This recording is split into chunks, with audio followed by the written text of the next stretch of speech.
welcome back to another episode of Next to Madison. On today's episode, I am talking to the lovely Jean Ho, who is an author, speaker, and photographic artist, who was also one of Donald Trump's personal photographers during the 2-year campaign.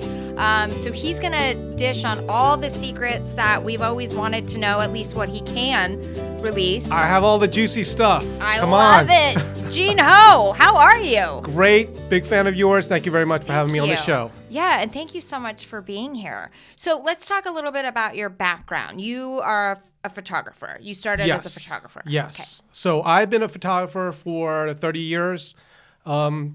Basically, it has been big enough over the years. People began to know me as the celebrity photographers. I did a lot of Hollywood shoots, sports stars, and all that stuff. So It's a 30-year career. Wow. And so who was your first celebrity you ever photographed? Oh, you know what? Because I live in Myrtle Beach, South Carolina. It was Vanna White. Vanna White was the first one. She lives in Myrtle Beach, so that was an easy score there. Wow. Wait, she lives in Where's Wheel of Fortune filmed? I'm sure it's California or something. Yeah. But she's a small town girl from my town in Myrtle Beach, South Carolina. Wow, I love Myrtle Beach. I've had a lot of drunk nights at Broadway at the beach. Oh, see, you know that stuff. See, now I'm on to you. Yep. I've been at the piano bar and then run across to the club, and had a lot of fun nights. My grandparents lived in Sunset Beach, which was about 30 minutes north. Right, just a little bit north of there, yeah. Yeah, so I loved it. It was so much fun. Are you a golfer? You know what? I live on the golf course, and I could play the hole in my backyard, and that's about it. So. Okay. So sneak onto the course. Do you photograph your hole? That sounded weird. The hole in your backyard. Yeah, I do. I love this girl. This is like the best gig ever, that coming down here and talking to you. Well, thank you. So yeah, I ride the bicycles back there and have a good time. That's awesome. Okay, so Vanna White was the first one. Do you remember what year it was? Oh, no, this is like it had to be something like 1990 or something. I mean, this was like at her height of her fame. So when it was all going on. And so after that, then I started doing other stuff. But, lo and behold, I ended up taking pictures of Donald Trump during the 2016 election. And, okay, so how did that start? Like, you just showed up at one of his rallies and took a picture? No, first of all, I wasn't even doing anything political at all. And then a group hired me out. It was the Tea Party convention. So they hired me out, and there's like all the speakers were there, like, I don't know, Ben Carson, Ted Cruz, and Donald Trump's there. But everyone in the Trump organization at least knew of me, and they're like freaking out. They're like, Jean Ho's here, Jean Ho's here. And they was like, Mr. Trump, Jean Ho's here. And Donald Trump was like, who the hell is Jean Ho? And then then they said, hey, we want to introduce you to Donald Trump. And then they invited me onto the plane, got a chance to meet him, and basically worked with him from like 3 or 4 months before the campaign even started till the very last day. Wow. So this was started in 2015. Yeah. Oh, he wasn't even the craziest thing is, when we first started with him, he was doing, his rallies were like 50 people there, 100 people there. I mean, there was empty seats when we first started. Right. And then he just blew up. So let's go back.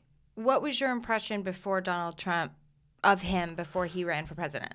What were your thoughts? Honestly, I thought that he was going to be the biggest jerk in the world. Okay. Because you probably met a lot of comics or so forth, and like everyone loves him, and then you meet him in real life and go, oh my goodness, that guy's a jerk. I don't know, maybe that's your impression or whatever. Well, yeah, sometimes people can be, and it's disappointing when you meet a celebrity that you think you're excited to meet, that you're like, I idolize you and you're so funny. Yeah. I mean, like a lot of these guys I've seen all the movies and like, oh, I love him.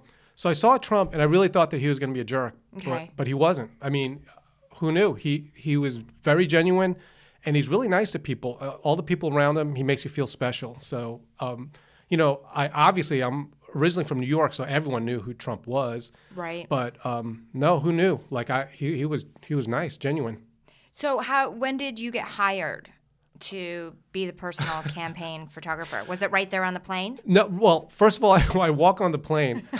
now I'm going to tell you some stories about this. Okay. I got to get the story. This is what we're here for. All right. So I almost never told this story, but I go on the plane. They say, Trump is right there. Like when I walk onto his plane, we call it Trump Force One later on, but his plane I think is like a 757. And like the sun's coming in and you can't see, and then you go into the dark plane. Trump is standing right there, and I just looked at him. I said, "Holy shit!" Because he's standing right there, and then he's greeting me, and he was so nice. And then after that, this wasn't like I wasn't working for him then. He just happened to be there, and so after I saw him, and then right after the event, I was so impressed with him. So I basically took the pictures I took and just sent it directly to his organization, not even thinking anything of it. And then maybe 3 weeks later, lo and behold, I get a letter. It says, I open it up. It says, "Mr. Trump would like you to read the following letter." I was like, I thought it was a cease and desist, Yeah. Just back off. Don't show my pictures anymore. And he says, "Gene, love the photos. Thank you very much." And then they hired me to the first event, and I stayed there until the last day before the election.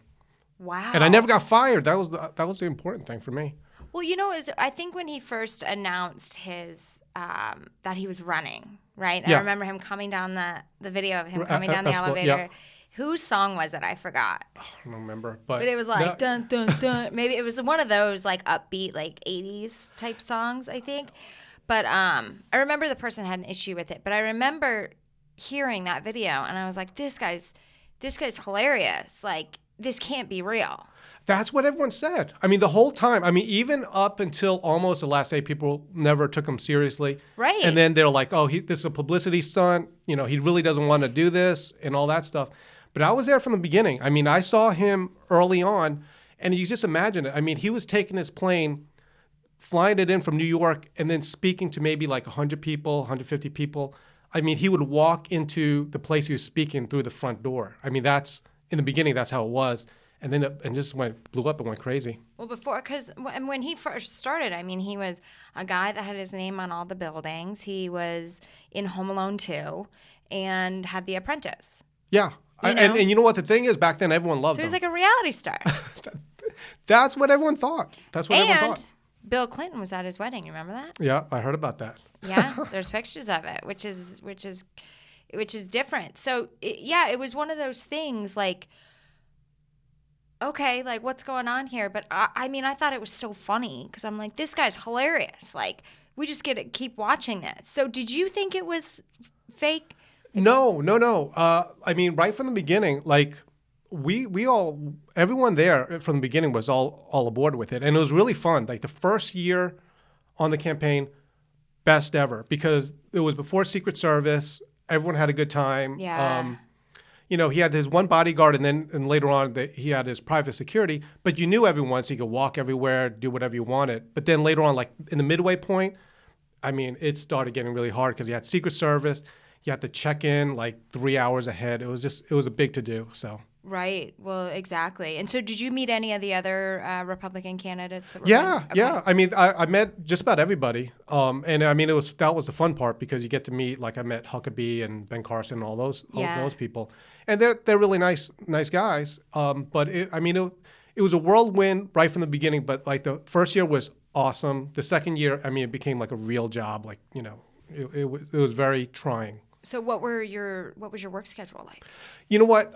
Basically, I was still trying to hold on to my actual photography business because I still have. I had 25 employees, so I still had to manage my company. And because you don't know in a campaign, you don't know if it's going to end, when it's going to end. Right. So basically, Monday through Friday, they would tell me where I need to be or when or what I needed to do. Show up, and then on the weekends, the only thing I said is I can't work weekends because I have to make sure I have my company. I was running a company. And so it was basically for 2 years, it was like that. But the last year, extremely hard. It was just event after event. I think the last week, there was one day, I think we did 4 events in one day. And it was just everyone's getting tired. Yeah, no, absolutely. So how were the debates? You know what? The thing is, they're fun to watch on TV. I love watching. Basically, it was crazy because we were at the rallies and we were at the stuff, and then there was one time, and I don't know how much you followed it, but he gave away Lindsey Graham's phone number right on the stage, and we were right there. We were all laughing at it, yeah. And we thought he was joking. He goes, Lindsey Graham's phone number is this, and that. And we're like all in there laughing. And then when we get out, we find out like it's like national news. You know, he revealed his Lindsey Graham's cell phone number. So it was great. Wait, so how did Lindsey Graham get over that? I don't know if you remember this. He made a commercial where he took his phone and smashed it up. He had to get rid of it because once he did that, everyone's calling him up. Oh, that is hysterical. And I still talk to Lindsey to this day. I've done some photography for him because he's from South Carolina. He's a good guy. But back then, he was our enemy, so to speak. Oh, that is hysterical. Did you ever meet Hillary? No, I have never met Hillary. You did? Okay, No. so you weren't there when No, I mean not personally. Okay, were you photographing the debates? No, some of the debates I had gone to, others they didn't have me there for. So I never actually met her. At all. And were you politically interested? Like, did you have any political affiliations before this? I was probably, if anything, geez, I'm sorry. No worries. Good Lord. We can answer. Is it Trump? Yeah. No, I'm just kidding. Don't release those pictures of me on the toilet. I do have a story about the cell phone. I was there when, because Trump doesn't actually hold his phone like someone else holding him. Okay. I was there when Trump butt dialed a governor. So if you can imagine, it's like the governor's calling him back and saying, sorry, it was just a mistake. Right. Imagine butt dialing, that would be pretty funny. So you actually have his phone number in your phone? No. Trump's now, no. Oh, okay. I was like, Spencer, let's call him up. No, but back then his main guy was his bodyguard, Keith Schiller, who I guess he still lives in New York. So I had Keith's phone number back then. I'm sure he changed it by now. Yeah, well, I'm sure. Well, yeah, he probably had to because everyone was probably, So how is Melania and Barron? Well, I met both of them, but I mean, like the best way I could describe it, Madison, they were still, Melania and her son, Barron, they were like, the best way to describe the boss's wife and son. So I don't want people to think like, oh, hey, buddy, Trump buddy. I mean, I was like an employee of the system. So it's just like you don't go, hey, what's up, boss's wife. But, like when it came to Ivanka and like Eric and Laura, that was all cool. Okay. And are you still close with them today? Yeah. Laura Trump is wonderful. Okay. Gotcha. So how was, is Melania as hot in person? Oh, she's beautiful. Is she? Yeah. Okay. Stunningly beautiful. Really? Yeah. And I'll be honest, probably intimidating too. I mean, when you first see her, Ivanka was the same way. When I saw Ivanka, I was like, oh my goodness, she's so intimidating and all this stuff. But she's super nice. They're all super nice. Are Melania's boobs real? Do we know? You don't have to answer that, but I'm just curious. I mean, you've been closer to them than I have. What do you want me to Don't you love this show? I know, right? Mine aren't. I'll admit that, if that helps. We'll do a spot check later on, just to double check. I was always wondering that. Did you see what was it, in August? She wore that sheer thing, and you could see her nipples. I think she was coming off a plane. Did you not see that? You're going to get me in trouble. I wish you had said I took that picture. If you had taken that picture, I would have been like, high five. That's amazing. No, I'm saying it, not you. No, it's all good. Can't get in trouble, right? So why, I do have to ask this question. Yeah. Why do you think that so many people consider Trump to be racist? The craziest thing is, look at me. I mean, I'm Chinese American. Actually, Chinese was my first language. So you can see how good my English is, right? Right. I don't spell too well. But yeah, Chinese is my first language.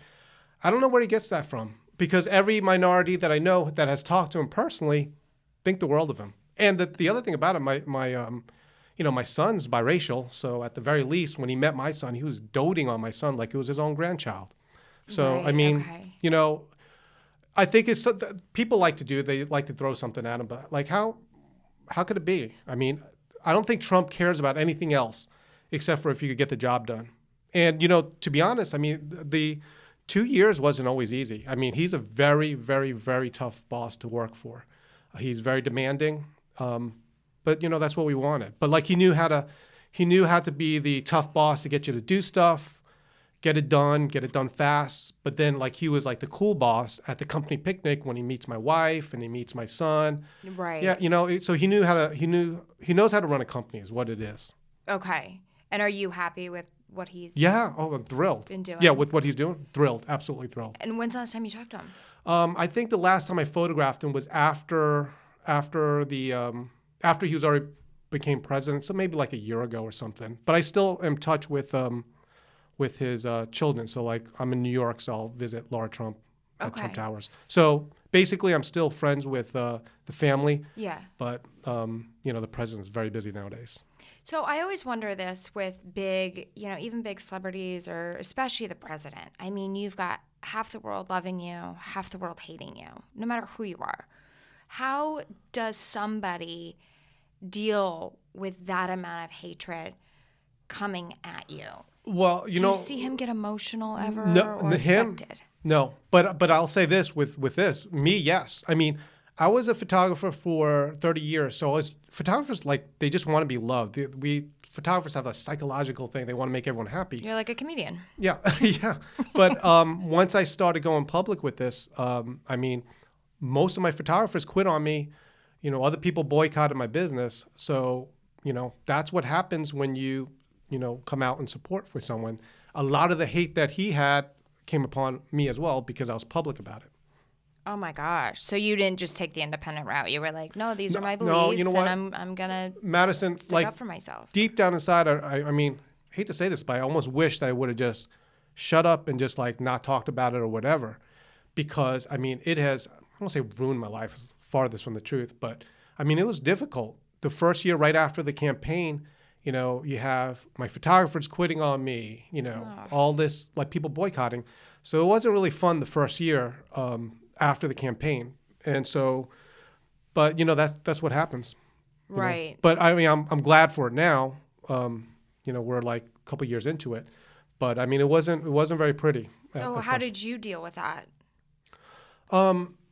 Basically, well, it was so bad. I mean, I was being audited by the IRS. My CPA said it was the worst audit she's ever seen. Most audits go for 3 months. Mine went for 9 months. They looked at everything. I mean, like everything. So, I had to deal with that. And I mean, it was a rough time in my life, but I mean, not to get all religious on you and everything, but I started reading the Bible. And then that was the only thing that got me through that time, because my book wasn't out yet, so I wasn't out promoting it. And my photographers were quitting on me, and I just wanted to return back to my normal life afterward, because it was very difficult. Spent a lot of time away from my wife, and then like right after, immediately right after, I'm like the hotshot president's photographer and all this stuff. And so it was very difficult with my wife. I brought out divorce to her, and then, the world came crushing down on me. It was very difficult. Oh my gosh. And it was just because you affiliated with... Yeah. The thing is, in the arts, there are a lot of liberals. And I would include myself in it. I mean, during that time, I mean, I was all about it. Very liberal in my thinking and everything else. But I saw what Trump did for the last 2 years. I watched the guy. And I was just going to shut up, because the out I had with my photographers and everything is like, listen, guys, back off. I know you don't like Trump, but what am I going to do? It's my job. That's what I'm doing. So they're like, okay, cool. Everything's cool. And then, I stand behind it. But the mistake I made, so to speak, is that on the last day before the election day, I basically, on social media, have a pretty good presence. I just said, listen, I've seen this man for 2 years. I endorse him. I believe in him 100%. And then no one cared about it until the next day when he won. And then everyone lost their collective minds. And so, like, my photographers started hating me, and people started boycotting me. And then I got audited by the IRS.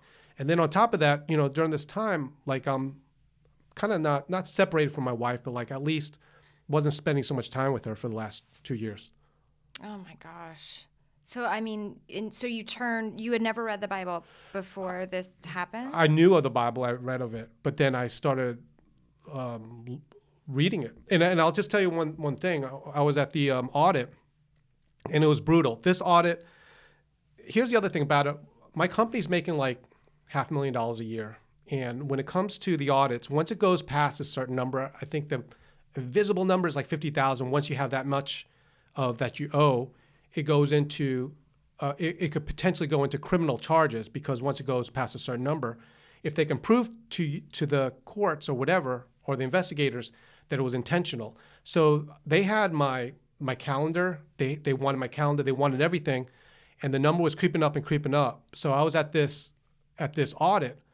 I'll never forget it. This was like sitting with the IRS agent and my CPA, and I'll never forget it. I just pulled up a chair, a blank chair, and I said, "That is the Jesus chair. If he wants to sit there, wonderful. If not, whatever." But it was after that time that I just started, you know what?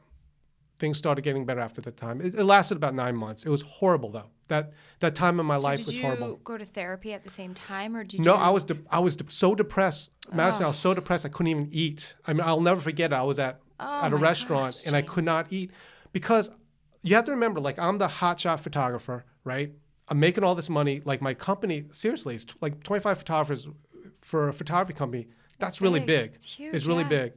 During that time, I was coming into New York and speaking as a photographer at companies like B&H. You know, my videos had 500,000 views, my teaching videos. So I was in the photography world, that was a big deal. Yeah. And then in like one day, in 1 year, it just went downhill. And I didn't know what to do. I got depressed. And it was even worse because everyone thought like, oh, look at Gene, he's taking pictures of the president and all this stuff. And seriously, I thought I was going to go to prison. I really thought I was going to go to prison because it's not that hard to find, if one wrong mistake. Most people, it's very hard to not make a mistake anyway. But if you make a few mistakes in a row, and all they have to do once it gets to a certain number, I think it's 50,000. Once it gets to that number, all they have to do is say, hey, you know what? Let's look at it. They had my calendar. Could you imagine if it says, hey, so-and-so paid cash or whatever, and then they're going to go look in the bank account, do a forensics check and wonder where the cash is. And that's what went on. And like deep inside, my wife knew about it, but no one else did. So meanwhile, I'm sitting there thinking, I'm on top of the world. And then suddenly I'm going to be in prison. I thought they were going to put me in prison. And it was after that time. Oh my And then everything, after 9 months, everything got better after that time. So. Okay, so you turn to the Bible during this time to get you through. So instead of counseling, you start reading. Right. The Bible, which is not an easy thing to read because it's written very, very. It's not like perfect sentences. It's very jumbled type. I started reading the Bible. I mean, some of these days were so dark, Madison. I mean, I remember on my birthday. This was like early on. I had to wake up at 4 a.m. to like do cash these receipts where we travel. I mean, it's a lot. And then all they have to do is say, okay, you were traveling this one's discounted, this one's discounted, this one has a child's meal on it or whatever, so we can't use that. And this number that I owed kept growing and growing and growing. And I just felt it. They never said it, but I just felt that once it went to that number, that magic number, that they're going to say, okay, well, you know what? We're going to refer this to criminal prosecution.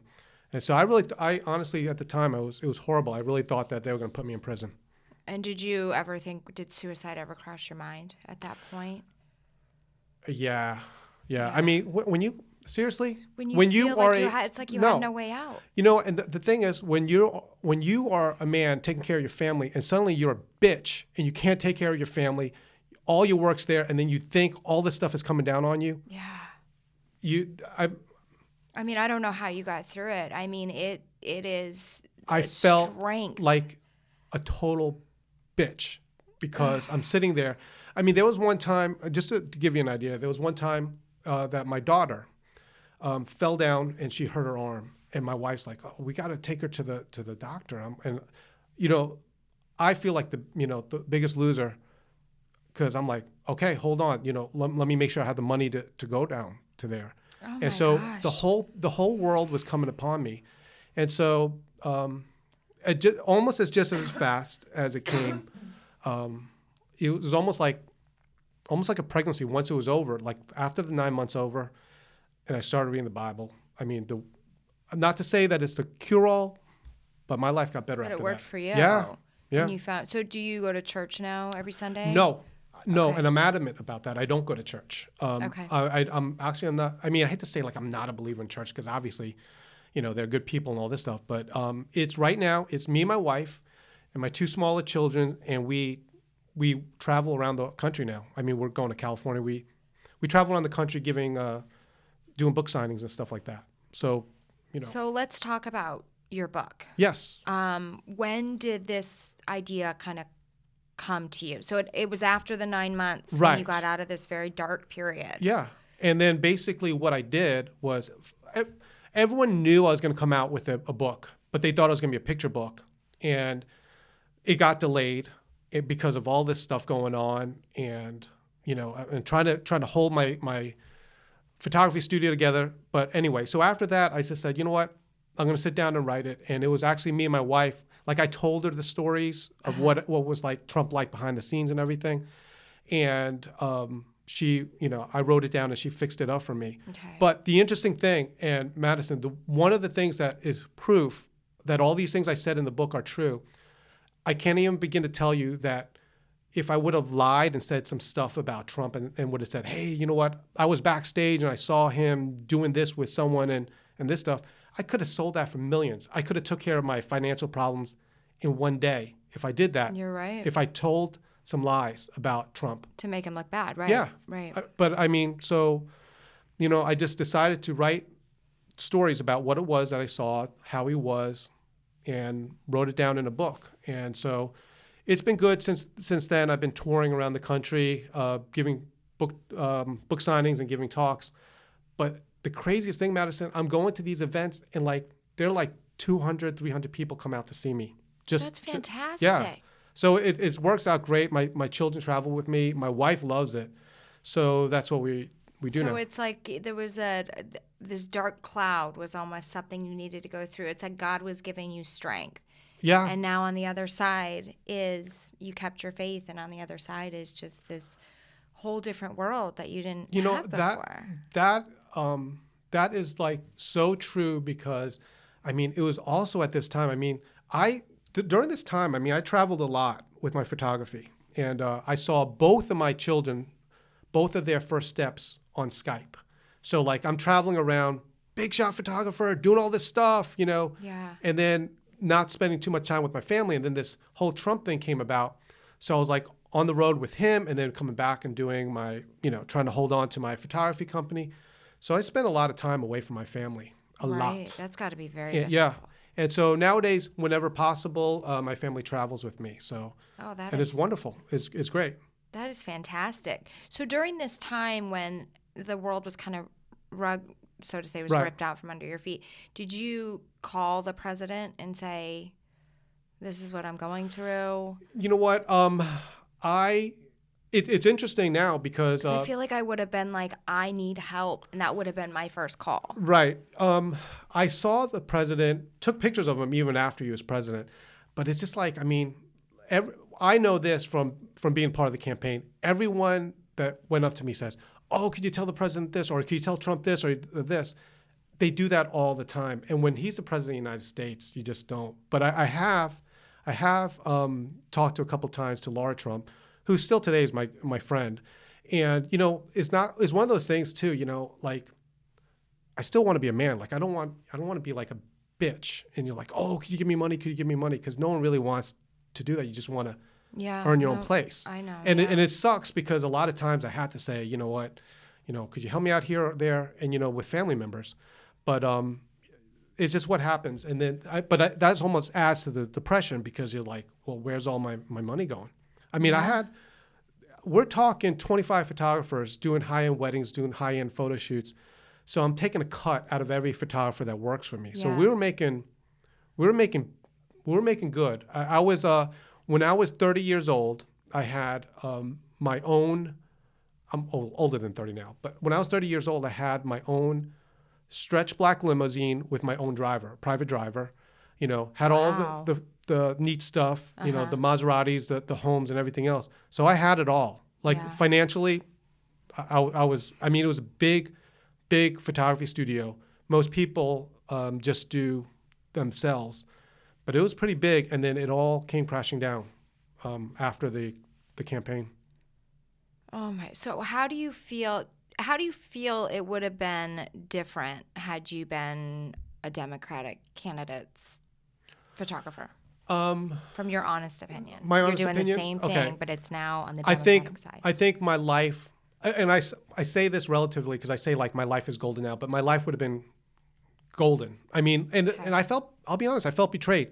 My company at the time, we were doing all the right stuff for the liberal side, and we, happily so. My company sponsored tranny pageants. We judged, like my photographers judged homosexual tranny pageants, those at the clubs and everything. We supported them.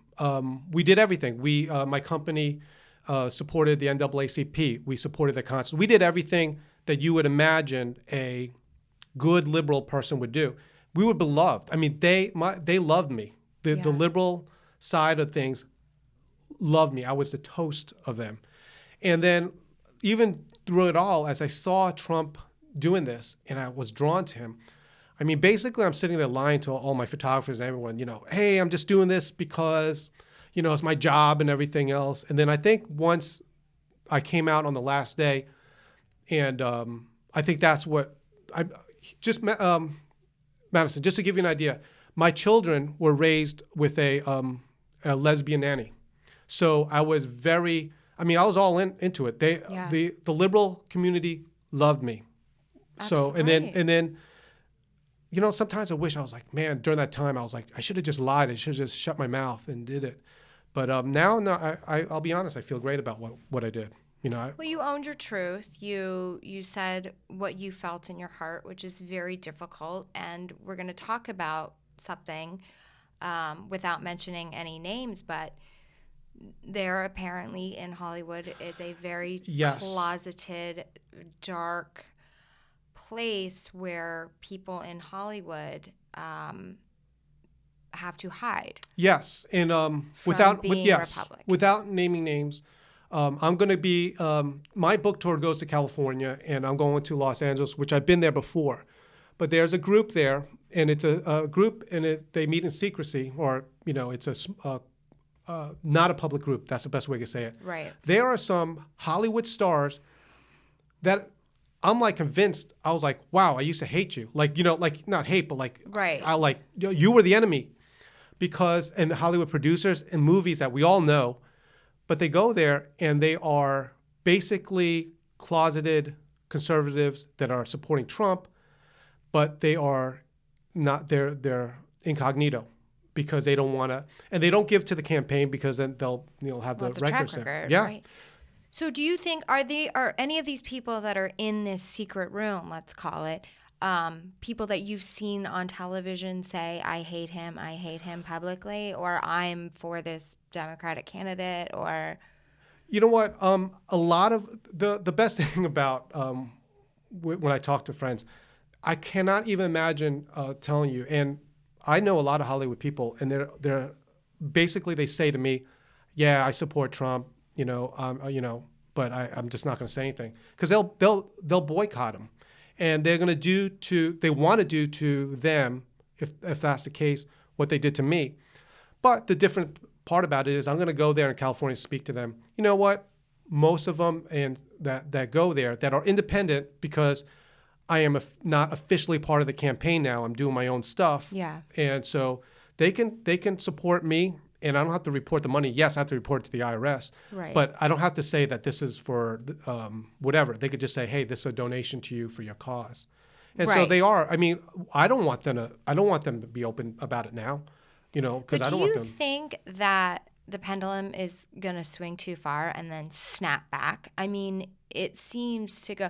Like, I'm independent. I've got views on both sides, and it just seems that it's gone so extreme that eventually it's going to crack and have to go back the other way. I remember when I was in high school, like, you would have the elections and you would hear about Republicans or Democrats, but it was just part of a political system that you needed to be educated on to learn. It wasn't, I hate that person because of their political affiliation. There was none of that. I mean, in fact, a lot of times it was you drove past a mansion, you're like, oh, well, they must be Republicans.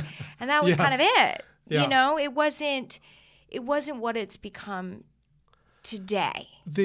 Madison, the craziest thing about it when I travel, the people that are coming out to see me, and I know that you had them on your show one time, Diamond Silk, because I'm on tour with them as well. Uh-huh. And the people that are coming out, I mean, at least on my behalf, 300, almost 400 one time, usually about 200 or 100. People are coming out to see me, and some of these are on Saturday nights. They're not going to the movies. They're coming out to see me tell stories about Trump, just talk. And Isn't it's that the a same great thing. feeling? I love it. I mean, I could basically there's it's almost like a new rock star was formed with this. I mean, Diamond You look Silk- like a rock star. Oh, thank you. I love her. You do. You got the hair. You guys got to Google this guy if you're not watching the video. You got to Google this guy. He's a rock star. Do I? Yeah. So you know what? I love what I'm doing now, and it's just like it's a new life now for me, and I love it. I really do. Yeah. So are you shooting the upcoming campaign at all? Or? No. You know what? You're like, I've had my fun. I'm out. I'm out. You know what? Originally, I thought that would be what I wanted to do, but I'm telling you, I'm like having a blast out there. I mean, we're doing a book signing with I travel around, do the book signings, and I mean, I love it. So, and tell everybody the name of your book. Yes, the book's name is Trumpography. So it's Trumpography. I guess it's a play on words. I like it. But basically, go to my website, geneho.com, GENEHO.com, and then click on it, and then you can see all the stuff and the neat pictures there. So, going back to this IRS audit real quick, why do you think they came after you so hard?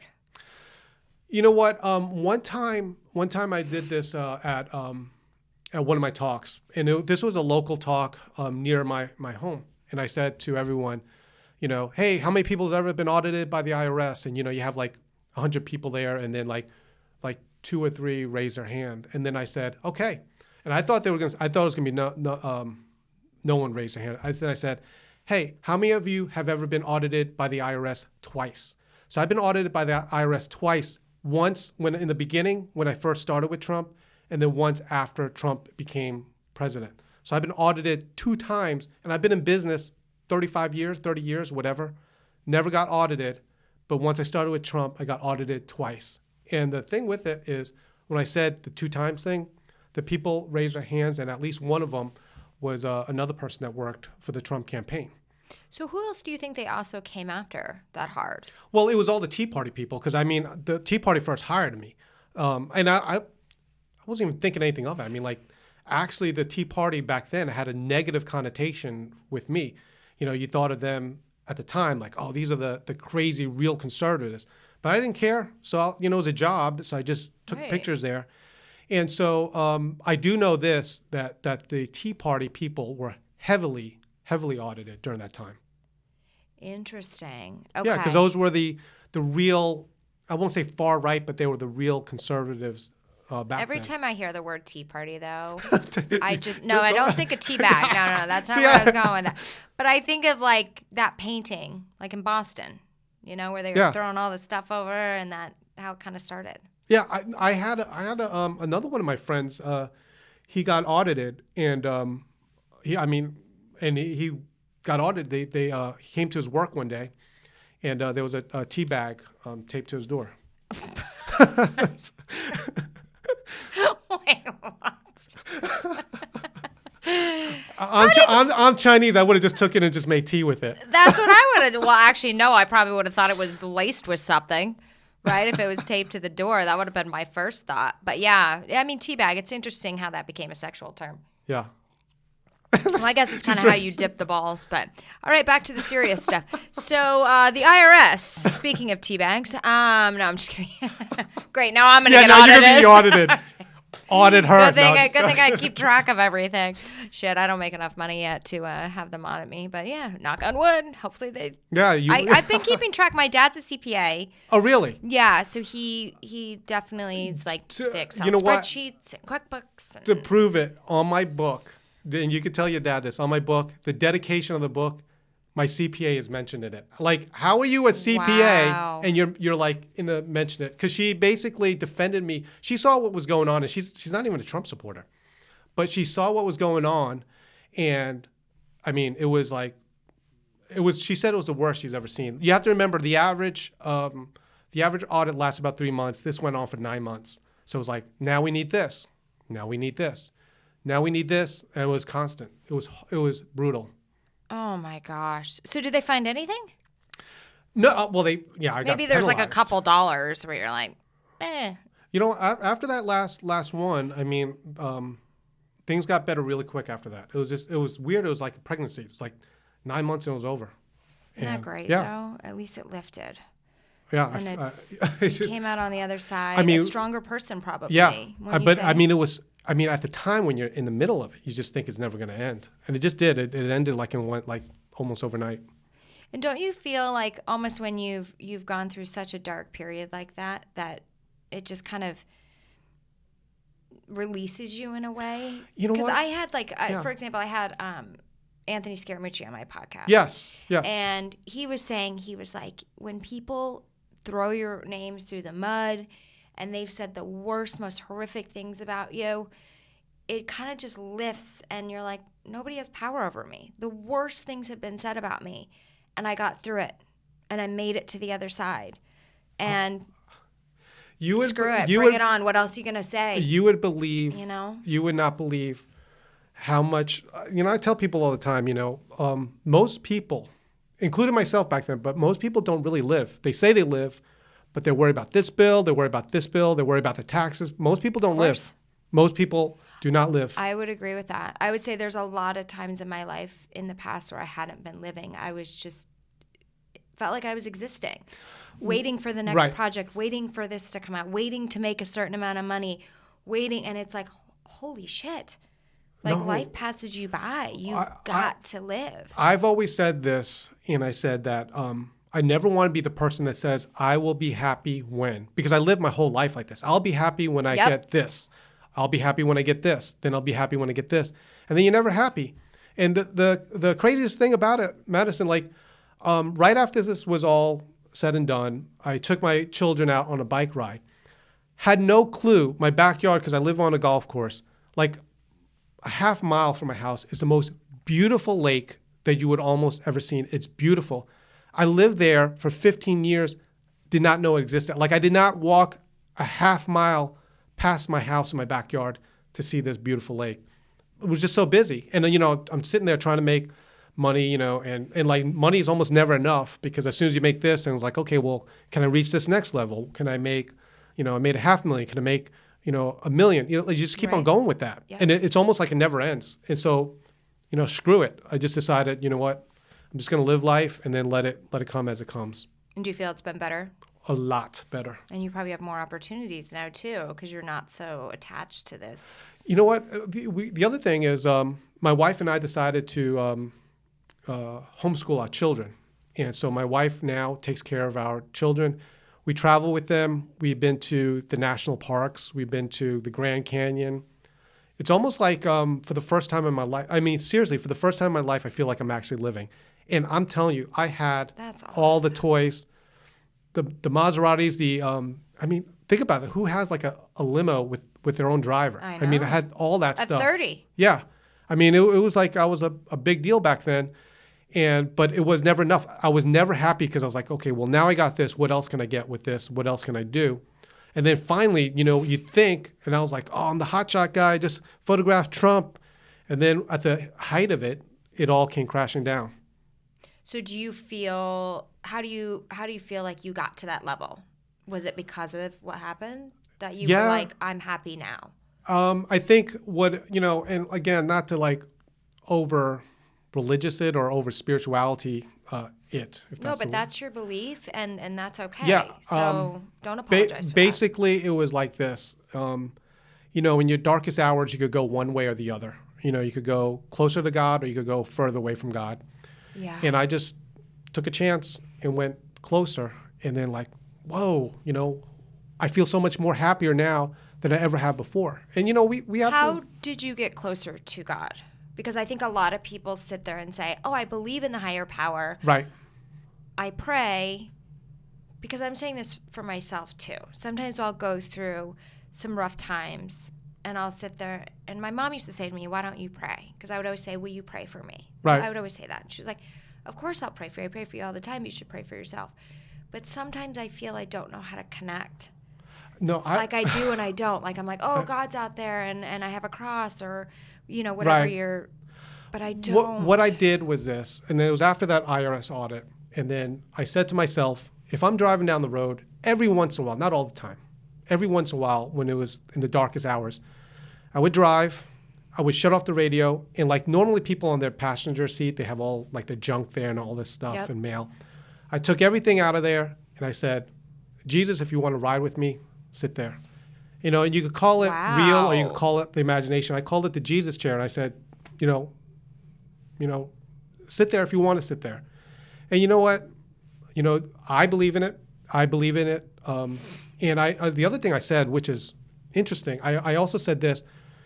If I feel his presence and if I feel like I'm talking to him or if I'm talking into the air, the one thing I wouldn't do is just ask him for anything. Like I wouldn't be like, oh, please, Jesus, help me this with, you know, I was just like, basically, what if he was sitting there, what would I say as a conversation? Because like if we're like rolling down the road, I'm not like, hey, could you do this for me or do this for me?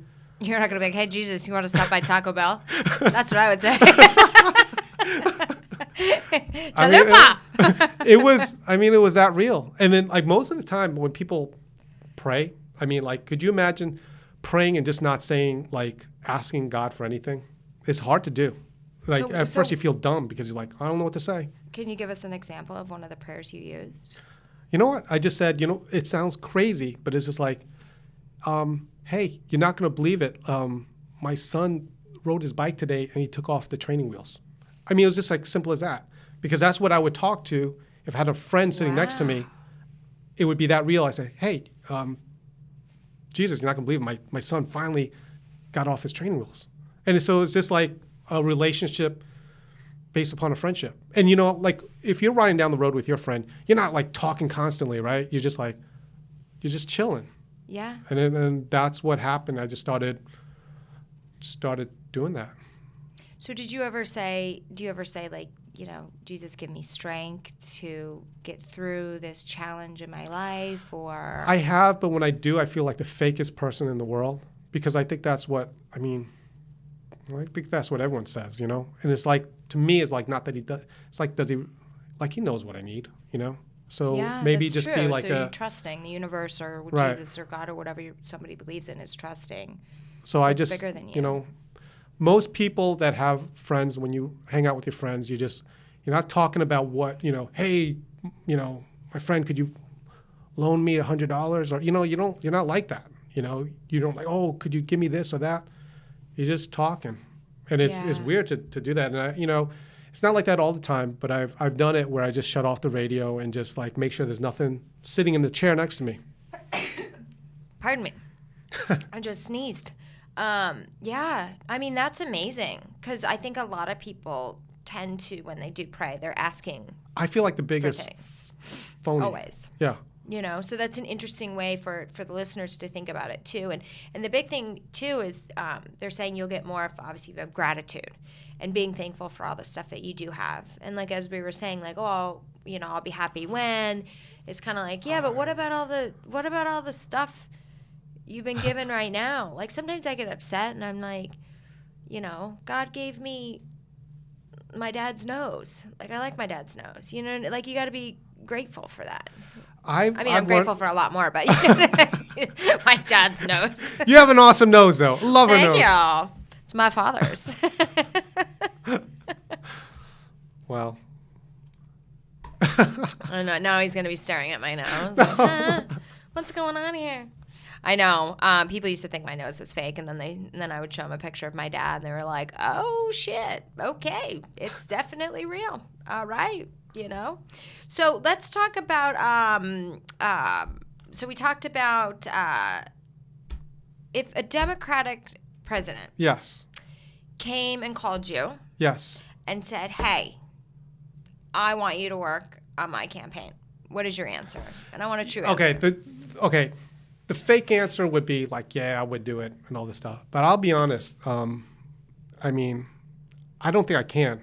And okay. And the other thing about it, I mean, there's been opportunities that come and like, okay, fine, I'm a hypocrite, whatever, I don't care, whatever. But I'm not sure if I can at this point because, I mean, I really believe in a lot of the stuff that I'm doing. Yeah. And the craziest thing was when I first started with Trump, I didn't really believe in a lot of it, but now I do, Yeah. And that's your belief. And I think it's important that we send the message to people that everybody has different beliefs. And to respect each other's differences in beliefs. But it's just become such a ugly world. The thing is, I just wish, and I think it's getting better, but I just wish that people wouldn't hate me or hate other people for what they believe. If you believe it, that's what you believe, So right. Well, and it goes both ways. I mean, there's some, there's some intolerable, insufferable conservatives out there as well. Well, I would say extreme on either end is dangerous. Yeah. Extreme of anything. Because then it's like once you hit that extreme point, you can't sit down and listen and have a conversation to be like, I want to hear about your views. And then I want to hear about yours. And let's have a conversation about it is basically what it is. Because it's not really a conversation if you're just sitting there agreeing with each other. Yep. I tell you what, the amount of people that I've seen that, on Facebook or whatever that unfriend you just because of what you believe. I have a lot of friends that believe completely opposite of me. Do you know where I keep my political opinions? Where? With my sex toys. So nobody can find them. Our engineer in the back has died. He's like, oh, jeez. Oh, boy. Here she goes. Here's the I told you this was going to be a good episode. I told you. I go up and down whenever it comes. But it's true. I feel like that's how you kind of have to be. But I do. Gosh, I want to know more about this secret Hollywood. It feels like a sex chamber. But it's the Republican chamber. There's more than you know out there. And I think 2020 is going to be the big difference. Here's the thing. All right. This was happening before. I feel like people that were really Republican were afraid to come out, especially in Hollywood. I could give two shits either way. I'm right in the middle, so I'm like, okay, I like them both, blah, blah, blah. But it's one of those things where everybody said, Hillary, Hillary, Hillary, Hillary.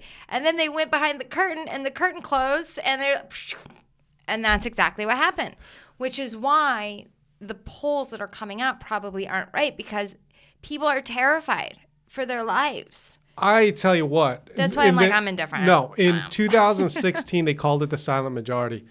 I'm telling you, it's changing now. And I think what's going to happen in 2020, it's going to be a landslide. And I think when that happens, I think the 1 week after that, people are going to be like, okay, cool. You know what? Well, now it's like he's got 4 years. I think the next, should he get reelected, I think it's going to be maybe better because people know it's going to be over in 4 years. It's not this, you know what I'm saying? Yeah, no. It's not this oh my gosh, no matter what happens, But what do you think about, what if Bloomberg called you? Who's running as who was a Republican for a long time? And okay, Bloomberg, honestly, long time ago. I mean, I did work for I did photography for Bloomberg. At least a couple jobs. I think, forgot what it was. I think he hired me to take pictures of Rudy Giuliani or something. This was a long time ago. So, I mean, I don't know too much about Mayor Bloomberg, or he's a mayor, right? Well, not anymore, but he was. Okay. Yeah, right. he was. Yeah. Okay. So, yeah, I mean. And he was a very successful one. He was a great mayor. Right. He was lovely. I don't know too much about him, but here's the other thing about it. Okay, let's say it's after 2020. I definitely support Trump, but 2024, no, I would take a look at the candidate and find out, it would have to match up a little bit to what I believe. Right. And my parents always raised us that way. They never talked about politics in the house because they wanted to have us form our own opinions, which I think is important for parents to do. And it was always they never said, I'm voting for the party. I'm voting for I think that's what happened with Trump. The agenda. Yeah. It's my parents, they've been Republicans, but they voted for Clinton. Right. When he was in office, Yeah. And he did a good job. So I think it's more just what is the candidate bringing to the table. But some people do vote for their party, and that's perfectly fine too. Yeah. Who are we to judge, right? Right. All we have to do is just say, keep your things in the toy box. Exactly. Keep your political opinions with your anal plugs, with your anal beads and your butt plugs. Oh my God, this. I knew it'd be a fun interview. Is Jesus sitting here? I feel a little inappropriate. My mother's going to scold me. Yes, we're gonna tell on your mother on you. I know. Well, hopefully she will listen to this, which is funny. She'll be like, you want to take Jesus to Taco Bell? I said, absolutely. I'll take him there every Friday if I can. Taco Bell's amazing. It is amazing. Do you like Taco Bell? No, I'm not very fond of Taco Bell. I know. I mean, I have like the face of Chardonnay, but like the taste of trash. It's amazing. No, I'm like Coors Light, Taco Bell. No, trust me, I'm on the beer diet, so I'm all in for Coors Light. Yeah, right. Oh, yeah. There you go. I know. Well, okay. So remind everybody the name of your book, where they can find you, how they find out more about your tour. Yes, basically the book is Trumpography. My name is Gene Ho, but just go to geneho.com, GENEHO.com, and there's a link to Trumpography. You could check it out, see some pictures, see the other interviews. Your interview will be in there too, so it'll be good. All right. Well, thank you so much for coming and sitting down with me and being open to my dirty jokes. No, it's all good. Hey, I told you everything, nothing's off limits. I said nothing's off limits. I did. That's true. You did, and you were great. And this was a wonderful interview, and I appreciate you opening up and being so vulnerable about that. And I appreciate I'm so happy you're still here and you got through this, and it's all going to be great, right? It's all going to be good. All right. Well, thank you so much. Thank you. And you guys, thank you so much for listening to another episode of Next to Madison. We'll see you guys next time to find out who's next. Hi, your host, Madison Malloy here. I just wanted to remind you guys to please follow the show on social media at Next to Madison.